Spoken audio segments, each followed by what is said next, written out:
muganda wange bali mwezo mumanyinga omukulembeze era munabyafuza omugezi naye nkaba amaziga okubeera nti yalimbiddwa okumujja mu kifo ky'abadde amaze okukwata bamusindike waggulu bano bateetewo Waiswa Mufumbiro naye ndi wano neebuuza ntugenda yingira tutye Busoga gye mulina omubaka omukyala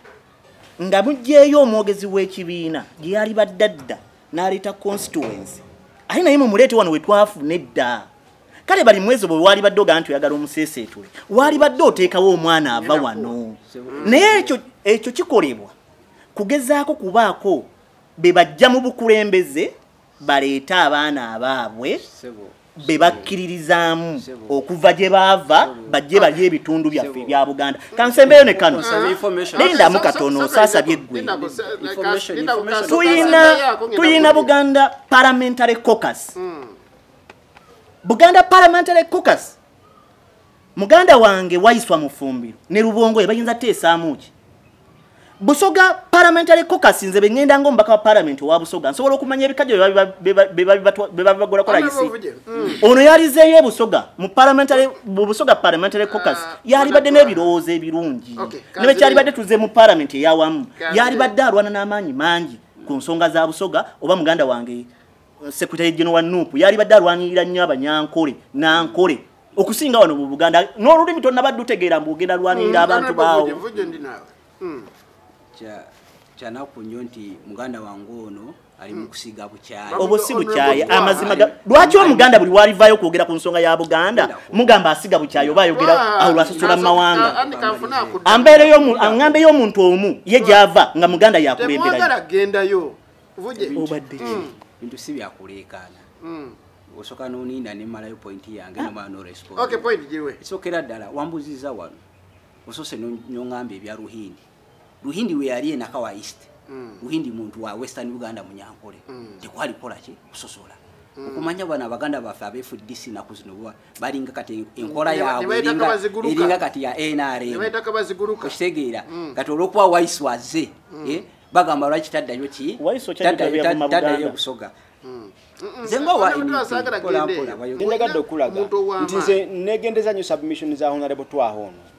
ku submission nga naddala yogera ku MP wa Kampala Central Dako honorable David Lewis Rubongoya nga mutunulizo lokuba nti ava buki ava mu Western kati era ntunde submission ya yero gyakoze nga ntudde Waiswa olokuba ava mu Busoga nze kankubule Twaha tuli wano fena tuli wano bwe tugezaako nnyo okulondoola ebyayita byaffe history waffe oyinza okwesanga Congo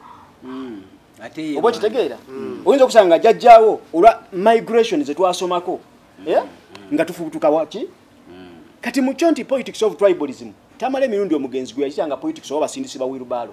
omuntu mutunuli obusobozi obumukola ki obumulimu kubanga kati nze nkuwe ekyokulabirako lwaki nzikiriza mu David Lewis Rubongo ya South Africa sokubera baka parliament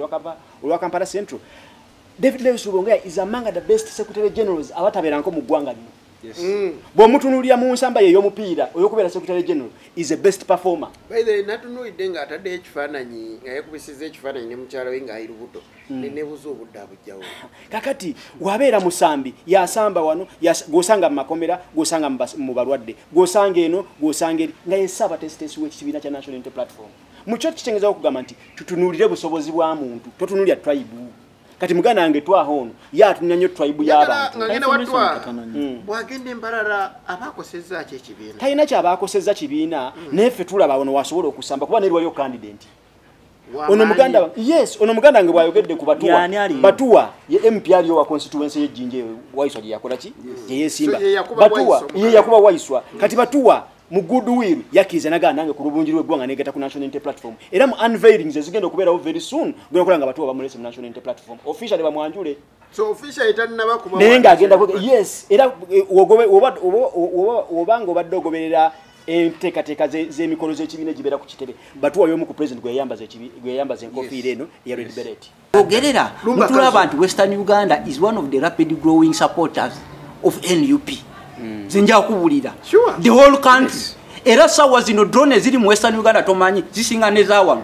okumanya nti twamaze dokuliya dala mu Western Uganda twajingidde era kigenda okuva mu Western Uganda bana ba FDC katabogera nga NRM bano Museveni atuwa era nze simanyi kye bagenda okwogera after 2026 ne point yange sagala tuve ku point yange point yange eriwe bati nti Museveni wetuliko tawangulangako kalulu naye nga it's upon us ng'abantu ng'abannayuganda abawo okulaba nti ensi yaffe ekola ki ekyuka nga tudda maaso si kudda mabega so kana akalu tugenda kakozesanga trigger 2 kye bayita trigger okulaba nti abannayuganda basituka okay nti tugenda kulonda bulungi nnyo agezeeko ogikwatako nga ffenna mu ggwanga betulonze nga balangidde ebikyamu we tugenda okusituka tumulageko ensonga etuleeta mu kalulu Enefik Media. Okay, omulungi Enefik Media ugamote na Joli kasweti buli kimu kitambula bulungi. Amanya Shafik Luwanga musikola Haji Abdunur Munyaminzaliwo azize togere ku nsonga ezenjawulo eziri mu ggwanga lya tuino Uganda abalanga we bajja tukyali ne munna Forum for Democratic Change Honorable Twaha tuline ofuka ndi onaleko ebe ofuzi utandika do bingira mukati ofuzi mbirimu naye timu ziba n'abasambi abenjawulo kati gofuka di omusambi ovadde katebe tutandikira fuga tulina Honorable Juma nze ndi dangerous substitute ani ava tuline ndi waliwo abagenda okuvaawo nga twahono oje nene bwana Juma ne Honorable Twaha nsonga nyingi zetugenda kuba twogerako olunaku lwa leero Aaron Kiza Council wa pulida wa Dr. Kano Kiza Besigye aweereddwa bail ya bukadde 2 ez'obuliwo ebyo nno byemu ku Dr. Besigye bye yali alwanyisa anzijukira bamusibako omulundi gwe gumu ne Honorable Twaha baali wali wakati mu kibuga baali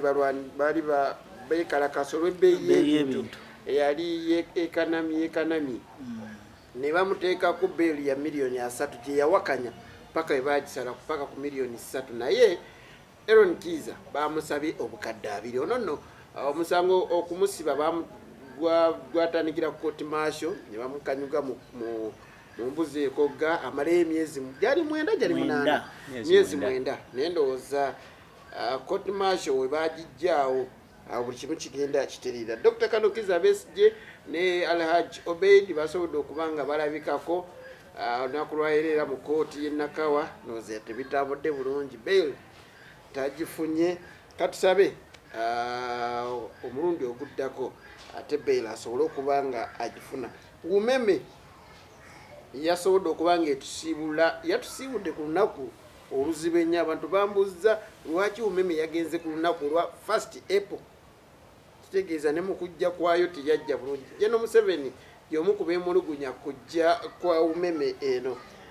kati no twafunye Uganda Electricity Distribution Company Limited yo nebaddewoko naye nga tebadde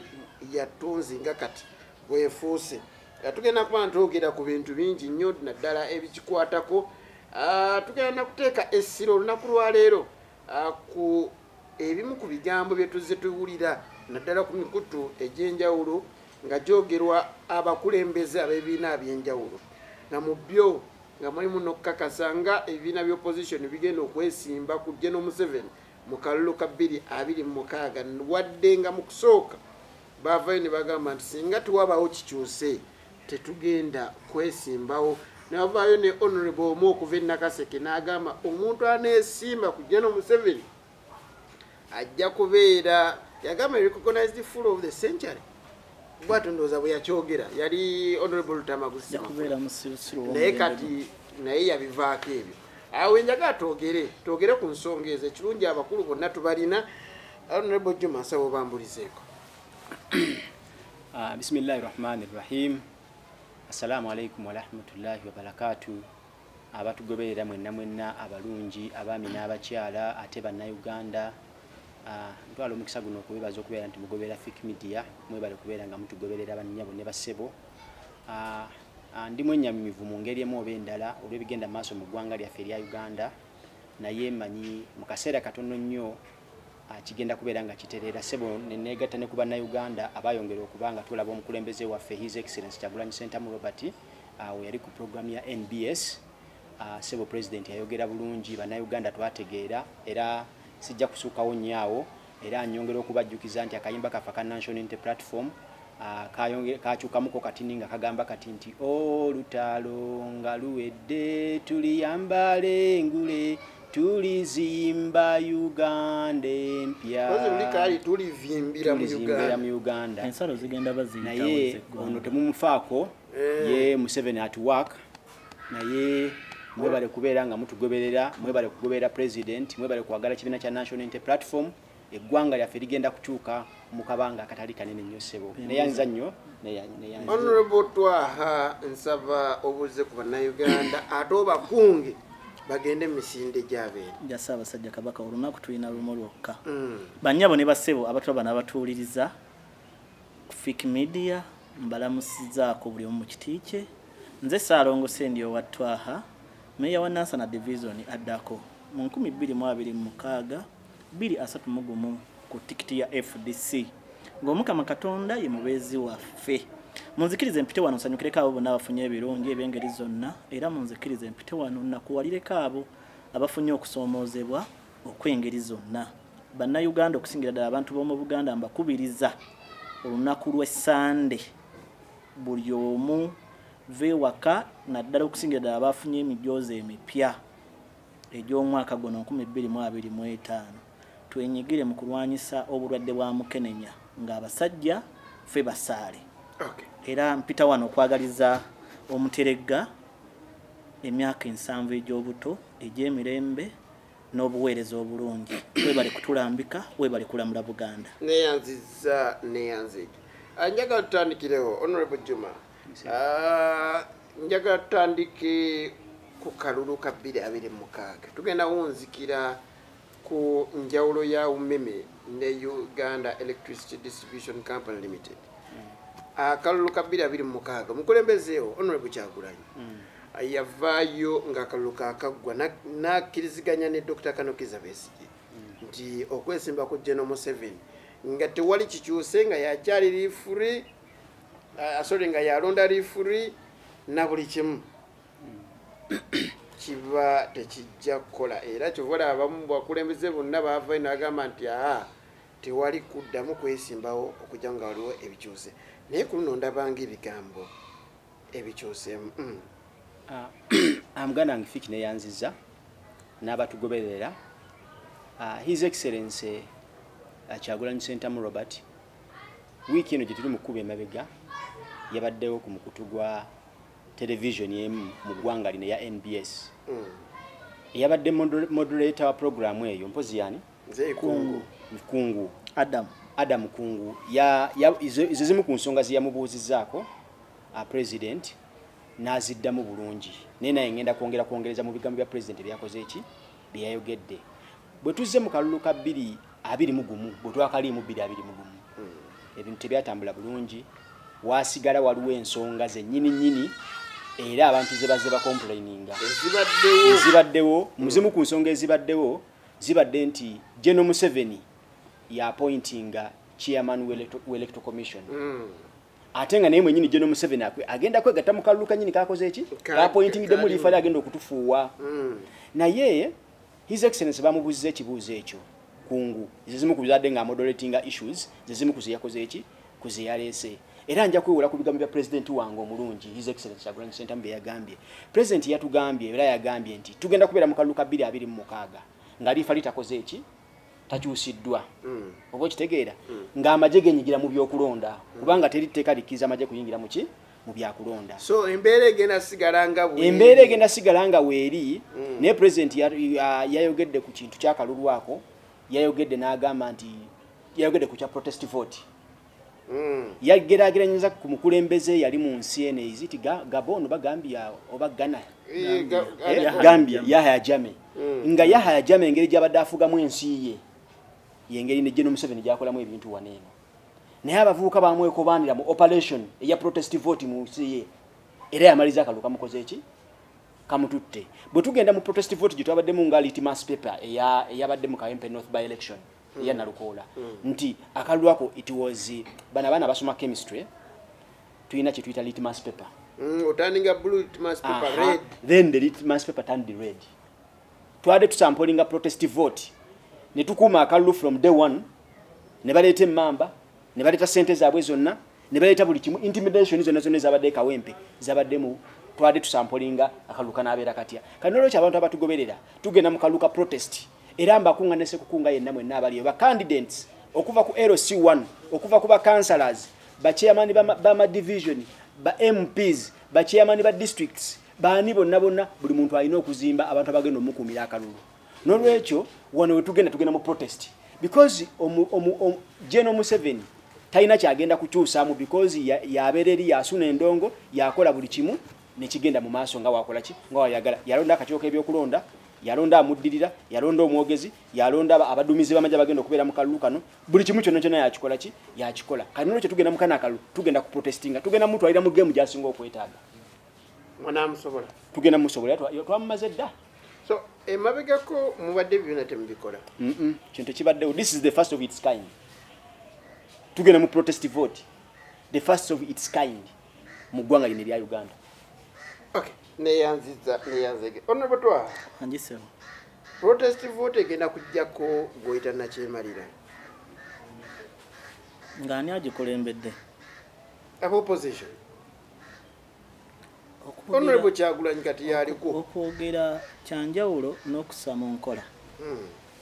omuntu asobola okwogera n'akulowoozesa nti kyayogerako akisobola era bw'oba teweefumiitirizaako osobola olowooza nti mutuufu naye akaseera k'okussa mu nkola bwe kaba katuuse lw'osobola okumanya nti omuntu ono kyeyali ayogera kwali kusenansaanu ku mazzi era fe abaludde wano ng'era Omuganda bagamba nti enkoko beerwa ku kyalo emanya enkuba gy'eva kati fe abamu tusobola okuvvuunula ebigambo by'omukulu baba abyogera ne byaba ategeeza. Honorable Kyagulanyi asobola okuliidinga eggwanga ne lijjako on President Museveni tasobola kuba obusobozi tabuyina ne mu ndagaano eyamuleta tekyalimu era saagala kubisinziira wano kubuzaabuza bannayuganda nti Robert Kyagulanyi Ssentamu Bobi Wine Mitemba alina obusobozi obusobola okulemberamu abantu ne batuukiriza ekyo kyayogera kyakozeeko tekikulaga nti waliwo kyasobola okukola akoze kyamaanyi okutufugisa General Museveni kuba General Museveni bukyanga 96 ggwa yali 96 nesemwogerere kino kyekisanja kyasinze okufugira mirembe ngati twali tukisuubira nti kyekisanja kyalisinze omukaluubirira General Museveni nekyo ekisanja kyasinze okufugira mirembe kankuwa ekyokulabirako yafugidde nga tali mirembe ali tafuga abadde afuga naye ng'afugira mu kaseera konna kakweraliikirira gavumenti kugwa era nga tiyagasi yafuuka baana baliwo naye kankuwa ekyokulabira kuba otugamba nti olowooza ku kyokuvuganya gavumenti nga wagamba nti osobola kudda mu kalulu nga tewaliwo nkyukakyuka ya Simba mu mateeka ag'ebyokulonda n'ofuna omukisa ababaka bo omu ku bo n'avaayo n'akikulemberamu n'abayita emunyonyo nga ggwe wennyini ne Secretary General w'ekibiina kyo ne mugamba nti ebyo temukkaanya nabyo nga mwekwasa ebifaananyi bye musanze mu luumu we mubadde wa mu all nti ono ng'abadde munene nnyo ono ng'abadde mutono ate nga nodda kweyo ensonga ne tulowooza nti kale ayinza okuba batakwatagana naye nga n'ensonga emulemye otegeera nti ebadde enkulu n'oleeta omulala nga ye akulembera opposition mu parliament ono n'afuba n'aleeta ebiteeso 9 nga gwogamba nti ensonga enkulu eyali badde erowoozebwako ku kukyusa amateeka yali baddewo yalonda chairman w'akakiiko k'ebyokulonda mu nkola entuufu era eŋŋunjufu okyusa bukyusa n'ogamba nti kale mu bino ono byaleese katugattemu ne kino ontegedde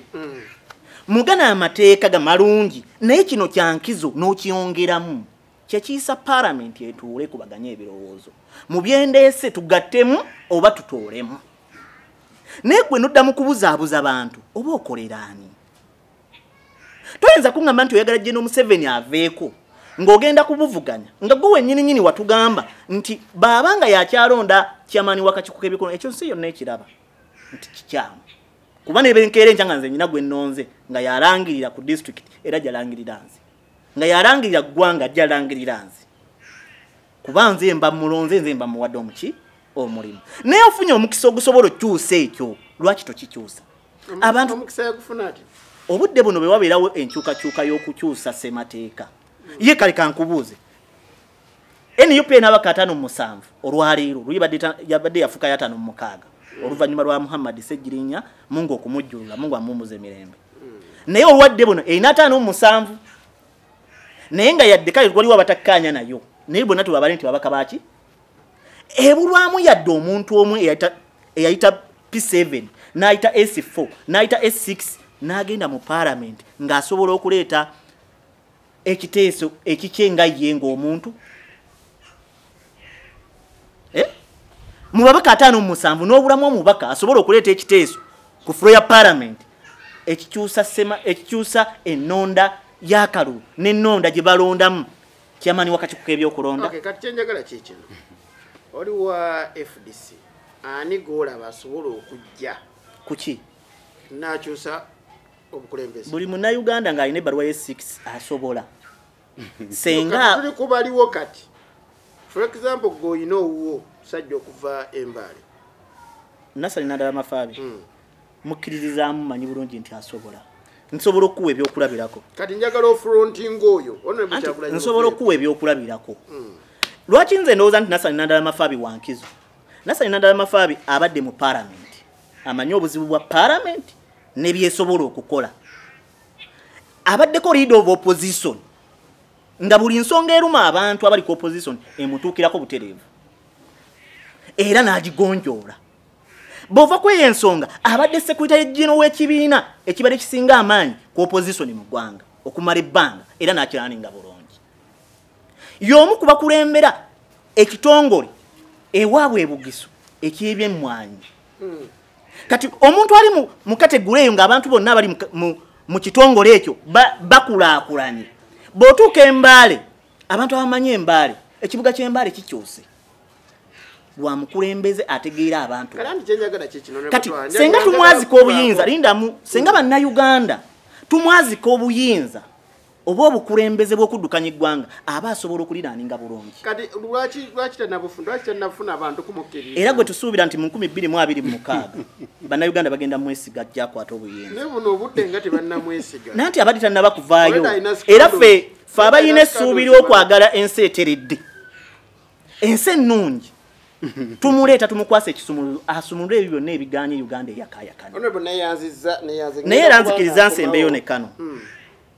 wakati mu mbeera y'okuvuganya n'ey'okubaganya ebirowoozo tulekenga kulowoozesa abantu nti omuntu baleeta ekirowoozo nga kirungi olw'okuba tomwagala nakyo kifuule kibi twawulenga ensonga ku bantu nkubuuza ekibuuzo mbuuza bintu kyebirungi Kyagulanyi byakoze ebintu ebirungi ekisookera ddala nti yeekulaakulanyiza ndi ku ggwanga ombuuziza nanti era nabyo bya ggwanga mu kwekulaakulanya tasi munnayuganda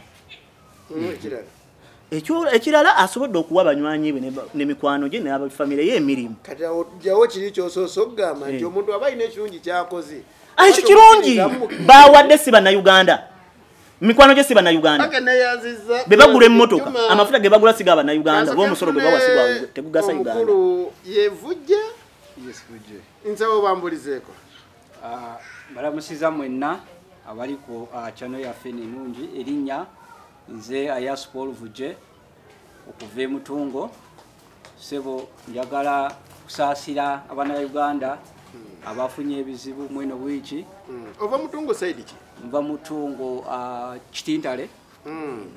Kitintale Mutungo B neyo sebo gyembeera ebifo yogedde bisatu naye njagalako ekifo kimu mbeera Kitintale mu zone 10 waliwo skando eri Mutungo wakati w'abantu babiri omukwano gwo n'omulala asoba mukwano gwo naye ayinza obba ye omwagala bwagazi omukwano gwo Viani mwewe gwanga era mukwano go yali wange nnyo mbamanyi muba muti yesebo omulala ye honorable Mufumbiro spokesperson deputy spokesperson wa National Unity Platform olutalo luli ku kifo yesebo era ebigambo bingi munauganda omugamba kikola ebigambo fenga aba National Unity Platform tekirabanga lutalo mulabanga ki kiranga lutalo kirabanga a pool of talent kituufu nti tasula mutungo nga Vianney bwe yatugambye ekisogera ddala mwami Mufumbiro abeera mutungo lwaki yesimbawo eyo Busoga ne wabeera e Kampala emirimu gye gyonna egya National Unity Platform nga deputy spokesperson agikolera Kampala era waba ali Kampala ava mutungo resident wa mutungo asula naffe naye nga oyinza osanga nga nange ng'omuntu olaba leero ndi wano ndi Kawempe naye nange banzaala eyo Moyo saidi za Jumani naye kati wemba njala kwesimbawo tugambe mutungo tosobola kuŋŋamba nti no siri wa mutungo because amaka gange gali mutungo era mutungo gyembeera n'abaana bange omwana wange gwe nakoze ki yenamuzaalidde so therefore the ngamba fengaba NUP it's a pool of talent ate nekyagulanyi president waffe mulungi we yali ku barometer which ewedde era yatutegeeza bulungi nnyo yatugamba fenna Abannayuganda abavubuka buli asobola tuveeyo twesimbewo ku buli kifo era njakukakasa nti mu NUP teri alina card ne Waisu oyo talina card era naye ali muginoonya ne Vianney wakola ki waginoonya wani jagalizani kwa babiri Vianney ne Waisu ekisokera ddala zenganza omuntu siwagira individuals pagira ideology regardless oba mukwano go basi yes regardless ate nze ndi wa Uganda Cranes siri wa Vipers siri wa simanya ndi wa Uganda Cranes ndi wa Ambulera era ffe mwabo bonna ate waffe yo nakawa East Sebo tetwina Vianney ne Waisu ye Canada twina yo ne Dr. bamita Dr. Okot era ne yaveyo yo wakitugumu ne lecture Makerere twina yo muvubuko omuto bamita George ne yasobola abo balabira ddala nga bavuka bali vibrant neffe tutambula wamu finga bana kibiina abinakawa East ebyofuzi bya Nakawa East yeso abibaddemu ebintu bingi yeso tinakawa East twamumanyira nnyo mu kubeera mu Rohindi yeso era ne we yesimbawo ne Haji Bireke Kagwa Kigondo bantu bawagira nnyo Bireke ne Rohindi nga amanya ina mangi obululu bonna era twalabako ne honorable bali mwezo ngazze okumwesimawo mu 2006 embasirabidde ndowooza yagira either yali SDP bangi ne bamwesimbako mpaka ndowooza Kabaziguruka bwe yajja Kabaziguruka bwajja ekibi awo netandika okufuuka eyo opposition naye ndabanga abaagala okujjanga aba opposition abangi Nakawa East egende ng'ate naaliwo kati ente batunde ya Lord Mayor njagala ndowooza tukyali ku nsonga yemu ekisokera ddala weyo ensonga kinsobola okugamba nti no sawa zino Kyagulanyi yagenda n'atuzukusa amaaso ffe ng'abavubuka nti ogenda n'olaba nti ekibiina kya NUP buli omu ayagala kukola ki weewaawo n'abazeeyi batandise otukola ki twegattako era Nakawa East sawa zino woyambala ne yero wojja ng'oyambadde yero oba nowesimba ku NRM si kiwantu osobola nakugjayo 1% of Nakawa East era wenjogerera NRM twagigobayo Nakawa so therefore buli ayagala okulaba nti Nakawa East etereera ayina kywa nti abasinga bajja bavaayo nga bali muki bali mu opposition which is not bad kitegeeza government ena ki era beetali mukola mu Nakawa East kitegeeza bana abantu abali mu kuvaayo bonna bagala nnyo ki constituency yaabwe ne bali mwezo because byakolera Nakawa nga meya ng'akyali meya Nakawa was one of the best divisions era bamwawadinga n'omuwadinga in Netherlands for being one of the best mayors kitegeeza wetumukkiriza najja kuba Lord Mayor Kampala ejja kutereera ensonga yokusatu National Unity Platform National Unity Platform ina principle ya inclusiveness tebasosola mawanga oba oli mulema oba toli mulema so therefore kuruno tukuta omulema waffe bali mwezo bwe twagala okwasa bali mwezo omulema ayina okugula okugula okumwakutambuzi ayina okugula simulema musajja mulema nga yafuna okokubiri nga asobola okutambuza artificial simulema ali ku artificial ya artificial era aba qualifying okubeera disabled nina one nyingi naye on that same issue so nze sikyamutwalanga mulema mulema muganda wange bali mwezo mumanyinga omukulembeze era munabyafuzi omugezi naye nkaaba amaziga okubeera nti yalimbiddwa okumujja mu kifo ky'abadde amaze okukwata bamusindike waggulu bano bateetewo Waiswa Mufumbiro naye ndi wano neebuuza ntugenda yingira tutye Busoga gye mulina omubaka omukyala nga mugyeyo omwogezi w'ekibiina gye yali baddadda n'aleeta constituency ayi naye mumuleete wano we twafuna edda kale bali mwezo bwe wali badde ogaa nti oyagala omuseeseetule wali badde oteekawo omwana ava wano naye ekyo kikolebwa kugezaako kubaako be bajja mu bukulembeze baleete abaana abaabwe be bakkiririzaamu okuva gye baava bajje bali ebitundu byaffe ebya Buganda kansembeyo ne kano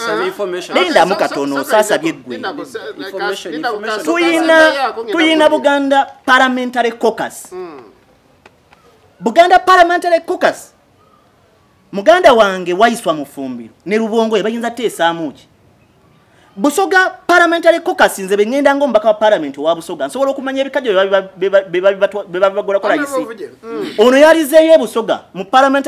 Busoga Parliamentary Caucus yali badde n'ebirowoozo ebirungi ne kyali badde tuze mu parliament eyawamu yali badde alwana n'amaanyi mangi ku nsonga za Busoga oba muganda wange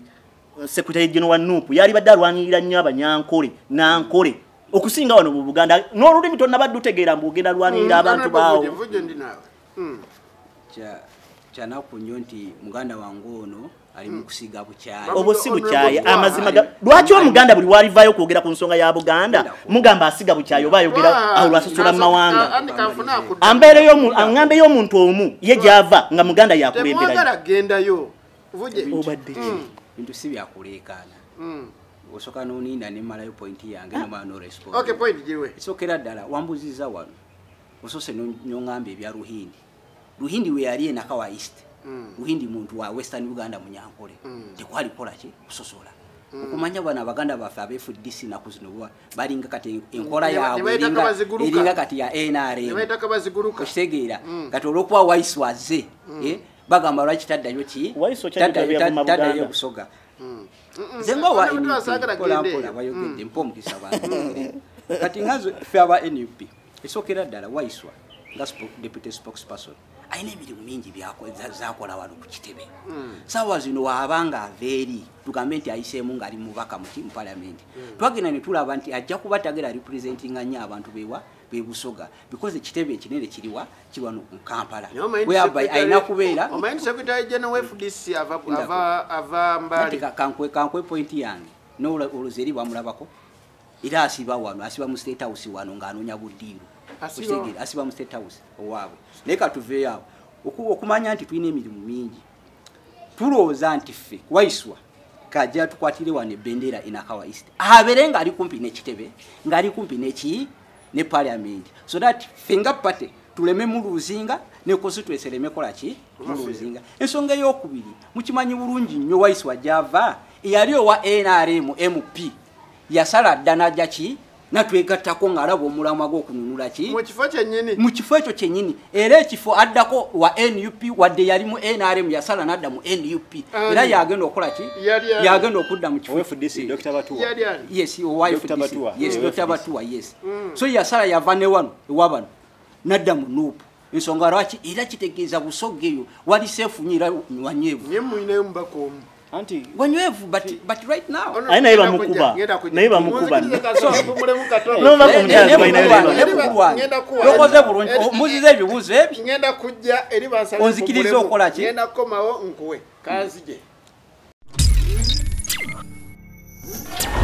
Anyfic Media.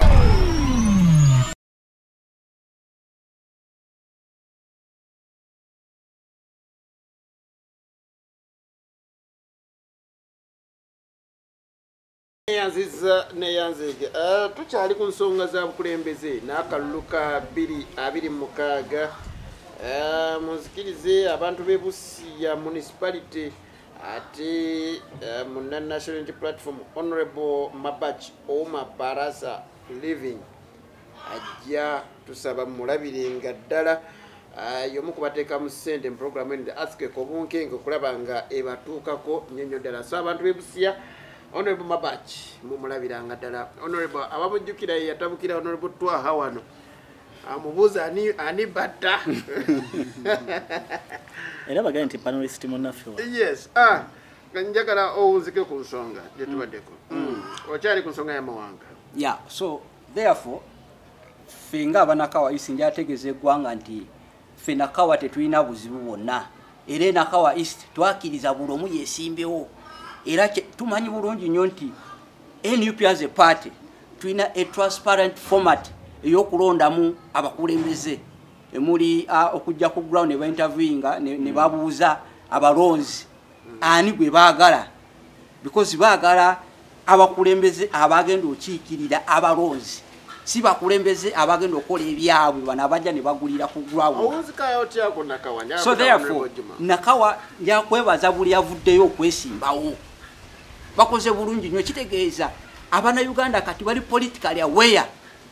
of to know that the bagale ensi yaabwe they know where their country should be. So therefore it means that okwesimbawo si musango n'okutiisatiisa buli ayagala okuvaayo njakugamba abo abali eyo abagala okutiisatiisa abantu abagala okwesimbawo mbusimanya timugundi abantu mbaleke beesimbewo besimbawo tulabe pool of talent oyinza obanga otiisatiisa abantu naye nga tolina waaka nga gwagala okulemesa nga yalina omulamwa gw'abantu yagenda okulaakulanya ebitundu byaffe naddala. What brings Nubian Lee nga mayor yo yakafuga just ekisanja kimu and I thought Nupe gaba ebisanja bibiri so what brings Nubian Lee ekisookera ddala Nubian Lee on the same position? Yes, Nubian Lee ng'omuna Uganda personally nga tetugenze mu byekibiina aina right as a Uganda which is fine nyogeranga national unity ekyokubiri yes ekyokubiri Nubian Lee ngoede waliwo incumbent kawakisanja just kimu ekyokubiri nja kutegeeza nti netuba tusamba omupiira nze mpagira sino okay wali abasooka yifa abakubye juzi wali gwe bakubye muziro wali gwe bakubye muziro wano nga omwana gwe yakuza yamukuba so ngo wetuba tusamba omupiira fena tukimanyi tumwabirewo ba substitutes sinti saba atudde ti mubi nnyo era basoosaayo era kochi wamanya nti ono ali ku bench yasobola okuba penalty era mubalaba nga sawa za penalty babeerawo gwe bakola ki bibaleeta sinti omusambi gwe bajjeemu tetumwagala abawaffe nefe tumugamba nti tusana mugamba nti no why soko tule ku benchi ono ayingire naye akole ki asambe because the main goal yaffe si yakubeera mu opposition twakatwala buyinza na kukyusa eggwanga ensonga lwaki ffe twagala buli omu ajja akole ki buli omu ajja asanga omupiira okusookera ddala nze nsaasira nnyo muganda wange Twaha era nensaasira n'abagenda omuwa akalulu kuba meeya wa Nansana because buli munnabyabufuzi yenna kasitoba ng'olina politics of tribalism gwe nga mba nze okwesimbawo totunudde capability yange busobozi wange notandika okunkuba tribalism aliriddawa anti kati Twaha tatunulidde nti abantu bave mu Buganda nedda abula naye ayagala nti National Unity Platform webange busoge nayo candidate omu kati efunayo basatu wabanga aliyo kati aliyo n'ofunayo n'omulala olinayo ne Karuya n'abalala nanti kati kyenjagadde okulaga nti nze negendeza nnyo submission za Honorable Twaha ono ku submission nga naddala ayogera ku MP wa Kampala Central addako Honorable David Lewis Rubongoya ng'amutunuliza olw'okuba nti ava buki ava mu Western kati era ntunudde submission eya ero gy'akoze nga ntudde wayiswa olw'okuba ava mu Busoga nze kankubule Twaha tuli wano ffenna tuli wano bwe tugezaako nnyo okulondoola ebyayita byaffe history waffe oyinza okwesanga Congo oba kitegeera oyinza okusanga jjajjaawo olwa migration ze twasomako nga tufubutuka waki kati mu kyo nti politics of tribalism tamala emirundi omugenzi gwe yakitanga politics oba basindisi ba Wilbaro omuntu mutunulya obusobozi obumukola ki obumulimu kubanga kati nze nkuwa ekyokulabirako lwaki nzikiriza mu David Lewis Lubongoya Southern asookubeera obubaka Parliament olwa Kampala Central. David Lewis Lubongoya is among the best secretary generals abatabeeranko mu ggwanga lino. Bw'omutunulya mu nsamba ye ey'omupiira oy'okubeera secretary general is the best performer. By the way, natunulidde ng'atadde ekifaananyi nga yakubisizza ekifaananyi ne mukyala we ng'ali lubuto nenebuza obudde abujjawo. Kakati wabeera musambi yasamba wano gw'osanga mu makomera gw'osanga mu balwadde gw'osanga eno gw'osanga eri nga yesaba tesitesi w'ekibiina kya National Unity Platform. Mu kyo kitengezaho okugamba nti tutunuulire busobozi bwa muntu totunulya tribe. Kati muganda wange twahono yatumya nnyo tribe y'abantu ngagenda watwa bwagenda embalala abakosezza ki ekibiina talina kyabakosezza kibiina neffe tulaba ono wasobola okusamba kuba neriwayo candidate ono muganda wange bwayogedde ku batuwa ye MP aliyo wa constituency y'ejjinja Waiswa gye yakola ki gye yeesimba batuwa ye yakuba Waiswa kati batuwa mu goodwill yakiza nagana nange ku lubungi lw'eggwanga negeta ku National Unity Platform era mu unveiling zigenda okubeerawo very soon gwe kulanga batuwa bamulese mu National Unity Platform officially bamwanjule so officially itanaba kuba nenga agenda yes era wogobe obanga obadde ogoberera enteekateeka z'emikolo z'ekibiina egibeera ku kitebe batuwa y'omu ku president gwe yambaza enkofiira eno ya red beret esebo okay twa wanjisebo abantu banna Uganda nsaba okubategeeza nti bino si byakusosola mu mawanga ate bano njagala bategeere nedda kanfune twaha bano njagala bannange bo bategeere nnyo nze nava mu politics wa kakadi bw'oba oyogera ku nsonga y'eggwanga wuliriza bw'oba oyogera ku nsonga y'eggwanga erina kuba ya ggwanga bw'oba oyogera ku nsonga y'amawanga nze omuntu gwe njagala akulembera eggwanga lino si Muganda musajja ava Mbale yiiri eri musajja Mugisu senga mbadde ku tribalism nali badde nsinga kwagala Kyagulanyi kubanga Muganda nange ne Muganda nebe tuba tuwogera ku nsonga sirika betuba tuwogera ku nsonga z'eggwanga tuyina okuwaŋŋana ekitiibwa okusinziira ku region buli omu gy'avaamu nkankuwa ekyokulabirako Kenya ekigifudde ey'amaanyi kwe kuba nti omujaluwo awa ekitiibwa omucukuyu omujaluwo bajja nga yagala owa president akolagana n'abacukuyu n'abasuubiza n'ebifo mu cabinet ne bakolera wamu ne bafuna amaanyi g'eggwanga eri awamu wano Omuganda mu Uganda Buganda yesinga okuvaamu omusolo omungi okugenda mu ggwanika ly'eggwanga yesinga okubeera ennene kakana katono yesinga okubeera ennene mu region zonna yesinga kakana nkunnyonnyole yesinga constituency entono bannafa bali mu buwugiro be basinga constituency nyingi be basinga okuwa omusolo omutono mu ggwanika ly'eggwanga kyokka be basinga okutwala ssente zaffe naye bavudde eri ewaabwe ewali constituency nyingi bazze ne wano bagobewo abaana abaawano ffe kati ku keeki y'eggwanga tugenda gifunako ddi nga tuyingidde mu buyinza oba nga tetuyingidde ye be tunaagendanga mu Buganda kokasi omuntu atamanyi mwanyi awano atamanyi muntu wa wano balumizibwa bamubyeko ttaka ng'amanyi kulunda nti agenda kuteesa ki wali mu Buganda kokasi kabazirukati yatulanga mu kakana nkunnyonnyole omuntu ayagala opposition obudde buno nga Kyagulanyi Busoga olinayo omubaka omu nga mukyala nga naye mwennyini mumukuba kwata Waiswa Omusoga afunye amaanyi ne ssente ku kitebe adde Busoga afune constituency atuteyo ne Kaluya bovaawo kwata secretary general alina ssente zonna ez'ekibiina amanyi ne bammemba bonna muzzeeyo mwankola afune constituency kale katugambe nti eri tewaliyo masannyalaze omuntu oyo ne baanaagwa mujja kuba mulina omuntu gwe mutandikirako wansi ayagala tugeze Waiswa oba secretary general w'ekibiina Lubongoya ajja kuwa Kyagulanyi akalulu ajja nakufuna akamukuumira tufune bapolinga gye tubafune olwa Lubongoya agenze ewaabwe abantu bano baleke kulowooza nti kukusosola mawanga kambajjukize information owagira nupo sije mpagira mu bibiina by'obufuzi ojagaliza ebirungi yes anjagaliza ebirungi kubanga leero tomanyani addako ku bwa president asobola ova mu NUP waliwo kyenjagala tukyuseemu ndowooza webanga nupo ereese SG FDC ebaleeta Harold Kaija era gwe Harold Kaija mubadde muti Harold Kaija omumanyi mumanyi genda maaso era nina ne interviews nyingi naye Harold Kaija si wa mu Buganda gyava omanyiyo naye bwe mbadde mu seconding nga yajja kati si alwaki okuba secretary general aye ne Harold Kaija abadde deputy secretary general FDC ajene munasala kakati kakati wafe nakawa sebo toyogera wa FDC nenda kamufune wa FDC ye chairman wa FDC agalo wa MP musajja mucholi wa muito okwera njagalo sinzire kuno omugobe inakawa isi kakati oyogedde bulungi okwera kansala olwedde si kansala mulonde ye chairman wa FDC era yajja kuba MP musajja mucholi bamuito okwera sinzira kuno wa FDC mugobe nga wogoba Rubongoye kakati oyina kyotamanyi okwera akola ngani wawo chairman wa FDC Rubongoye akola ngani wane Kampala Central bonna bagala ba MP mugobe nsebo njala twogere kimu mulire buvunanyizibwa bwabwe ku kyalo nze nkugambye benti bonna bagala kwesimba okuba MP bwe sebo nkugambye benti betuba nga twagala okuzimba eggwanga eririmu regioni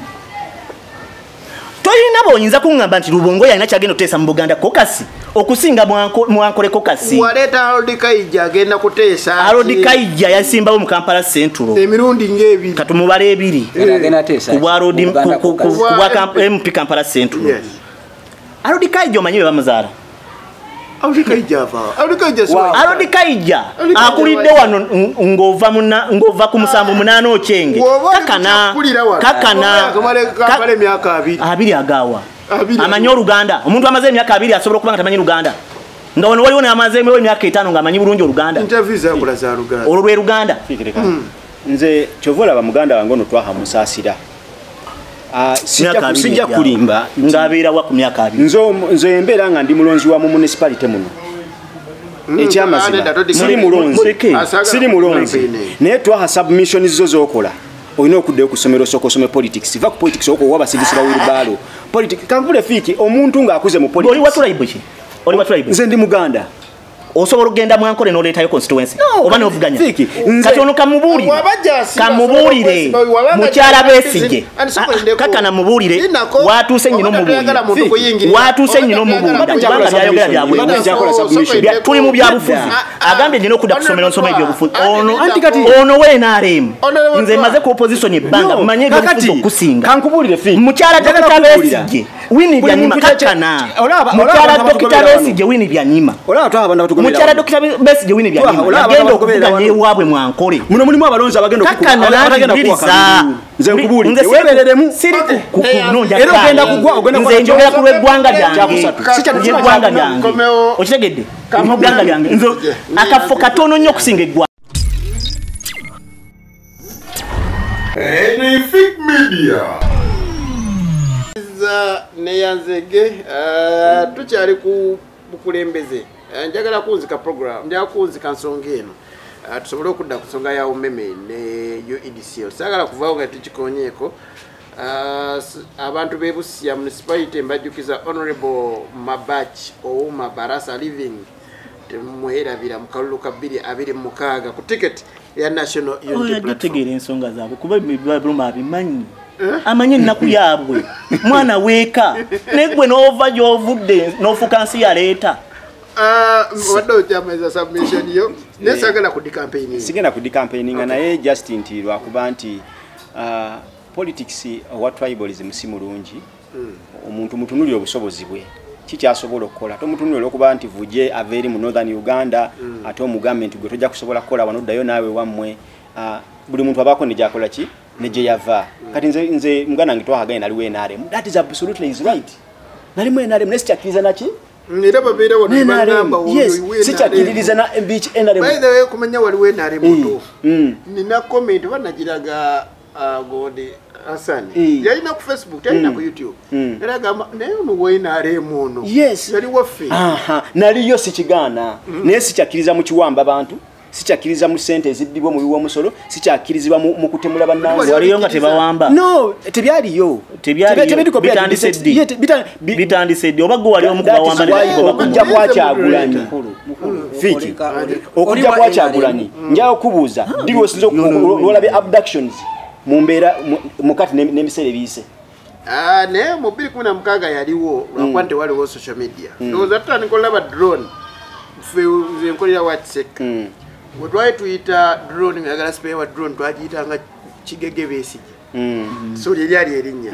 so wadde nti wano kisusse nnyo naye kyaliwoko kakati kyenjagala okulagamu kino nti buli muntu alina ebyayita bye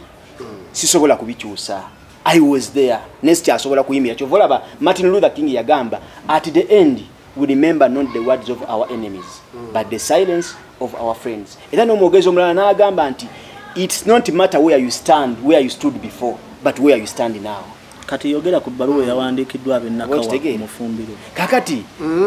ebyo sijja bitunuulira naye nga fiki nze kinjagala okugamba abatugoberera I can say it nti naliko mu NRM era neesimbawoko nga ne mu tiketi ya NRM naye sikyasobola kukkiririza nabyayita byabwe nabigenda maaso mu ggwanga neyanzeka omukisa kamukisa mbadde njagala njogere ku Winnie Byanyima mukyala Winnie Byanyima ye mukyala Dr. Besigye bwe yagenda ovuganya embalala mukyala Ngoma Ngime yagenda avuganye Ngoma Ngime nga mukyala Musoga abanyankole bayimirira dayirekiti misana tuku ne boogera ne kisitula ne President Museveni n'agenda Bwankole wano Buganda inamu kakana katono lwaki yo Omuganda bavaayo n'ayogera ku w'eggwanga Buganda olwo ye abasosola mu mawanga nga bo boogera misana baba tebasosodde mu mawanga twaha ani mwena muli basiraamu Buganda ina obuzibu nti ye inamu Kampala Kampala ibadde Kampala eri mu Bugisu eri mu Acholi eri mu Ankole Kampala capital city kitegeeza nti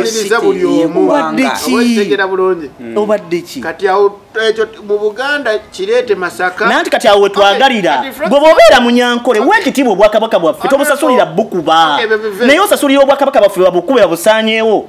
ate gwe oyagala okulemberewo ebyo bikole mu Masaka Lubumbuya ne Waiswa waliwo amusinga okuvuma Katikkiro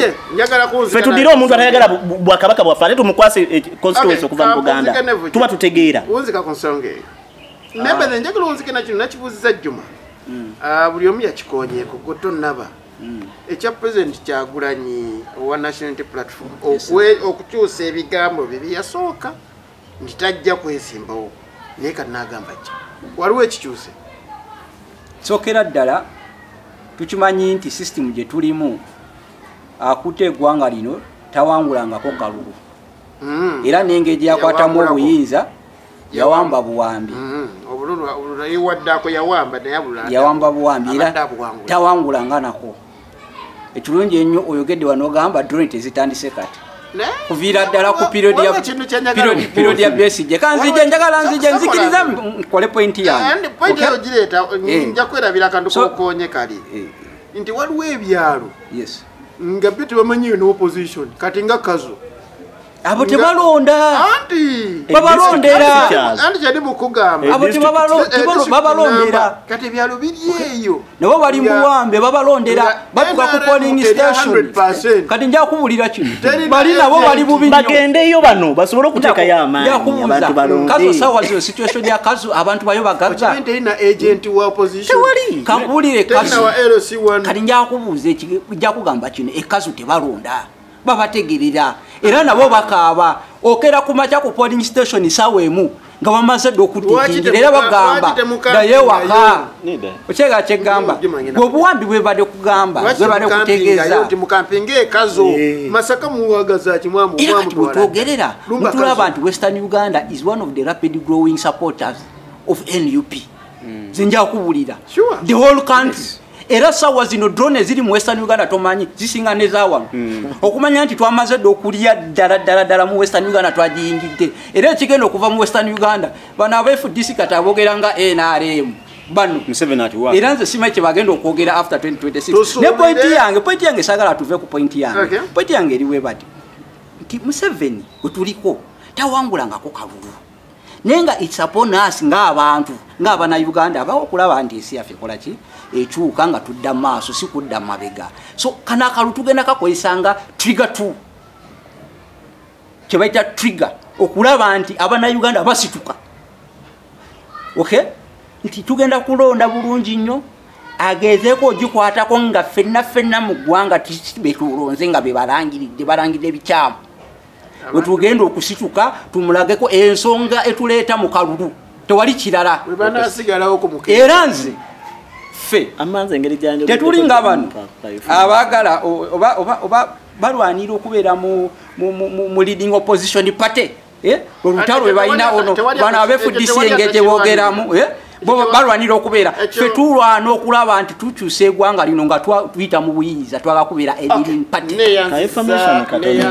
mbadde saagala kuddayo eyo nanti anza njogeddeko nga muntu ate akogeddeko ki talina anza njogeddeko nga muntu yambe eggwanga tudde maaso tulina ebintu bingi